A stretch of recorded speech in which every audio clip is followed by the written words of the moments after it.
Roging time na pod ta mga kalabs kong ka-farmers.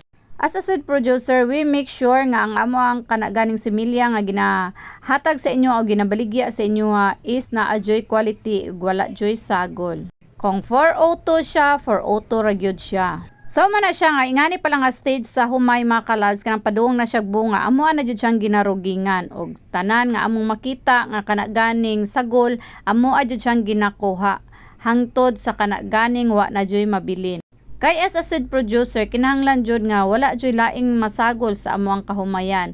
Mao na siya nga mao ni siyang stage 1 nga manguha mi unya kanaganing manggawas sa ang mga humay nga naa na jud siya daghang bunga mamili na pud migbalik diha amo na pong tan-awon kung naa pa ba siya sagol. So ingana ang among ginabuhat mga kalabs sa panahon nga kanaganing mamunga na among kahumayan aron ang among similya nga mahatag sa inyoha jud is nindot og gwapa jud siya mga kalabs. So every morning kay kanaganing basta padong na ang kanaganing pagpamunga sa kahumayan diha gyud nimo makitaan ang mga sagol kay mulabaw gyud na siya unya lahi ra pud ang iyang grano sa kanaganing iyahang seeds mga kalabs. So dali ra kay na nimo makitaan og mahibal-an sama niini sa inyong nakita ni gawas na siya unya mao ni siya sagol na siya mga kalabs. So di ba lahi ra gyud ning sagol badlongon gyud.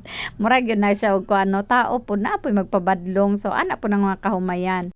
So inga na siya ang actual nga pagpanguha mga kalabs. Actually ako mo actual jud unta ko mga kalabs pero dili ta pwede mo tamak kay naka red flag ta. So kung red flag gani bawal mo tamak mga kalabs. So wa may mawa og kanagay mo tuo pud ta no. So inga na rin na siya mga kalabs kay kanang makita mo gud nimo kanang mga prutas gani mo saka-sakaan pud mga daot. So di gid ta magkuan di mga kalabs video ra gid ta diyang dapita. So sa mga mangita o kanagayng similya for the next cropping mga kalabs, pwede ra mo magpa-booking sa mo adaan or sa kuha pwede ra mo mag-chat kay para mahigayunan mo namo og pa-booking dito sa amo ang coop sa Damsip ko mga kalabs. So sa mga nangita pa jud og daghang similya mga kalabs, pwede mo kontak sa kuha og pwede ra pud mo dito sa amo ang Damsip ko coop nga makita sa Tagum. So yan kuan jud mi mga kalabs nga quality jud ang among mahatag diha sa inyo ha. Unya gwapa jud liwat sa ko char, bitaw mga kalabs, sa mga ngitag similya din ha.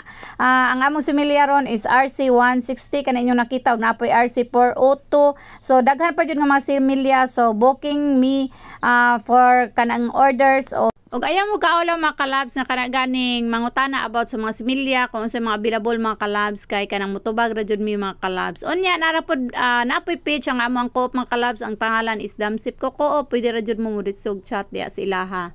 So yan mga kalabs, finish na jud si Papang og pang kanaganing roging mga kalabs inyong nakita nga nindot na jud kaayo siya, wala na jud siya sagol mga kalabs. So that's it for today's video mga kalabs.